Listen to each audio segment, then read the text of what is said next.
అనగనగా ఒక దట్టమైన అడవి. ఆ అడవిలో ఒక వేటగాడు జీవించేవాడు. అతనికి శాస్త్రాలు తెలియవు, పూజలు అంతకన్నా తెలియవు.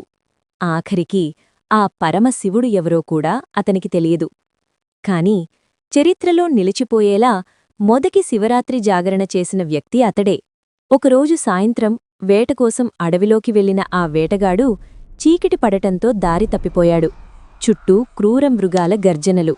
భయంతో వణికిపోతూ ప్రాణరక్షణ కోసం ఒక చెట్టుపైకి ఎక్కాడు. అతనికి తెలీదు అది సాక్షాత్తు శివునికి ప్రీతిపాత్రమైన బిల్వవృక్షమని. అతనికి తెలియదు ఆ చెట్టు కింద ఒక శివలింగం ఉందని. రాత్రంతా నిద్రపోతే ఎక్కడ కింద పడిపోతానో, మృగాలకి ఆహారమైపోతానో అన్న భయంతో కళ్ళు మూతపడకుండా ఉండటానికి ఆ చెట్టు ఆకులను ఒక్కొక్కటిగా కోసి కింద పడేయడం మొదలుపెట్టాడు. అలా అతను కోసిపడేసిన ప్రతి బిల్వపత్రం నేరుగా కింద ఉన్న శివలింగంపై పడుతూ వచ్చింది.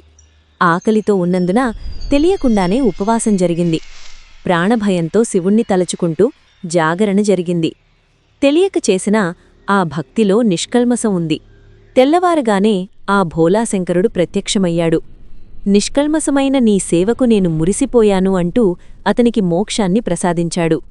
అందుకే అంటారు, జాగరణ చేస్తే మనసు శుద్ధి, ఉపవాసం చేస్తే శరీరం శుద్ధి, ఓం నమఃశివాయ అంటే ఆత్మశుద్ధి. ఈ పవిత్ర శివరాత్రి వేళ ఆ వేటగాడిలాగే మనందరిపై ఆ సదాశివుని కృప ఉండాలని కోరుకుంటూ కామెంట్ బాక్స్లో తప్పకుండా రాయండి, ఓం నమఃశివాయ.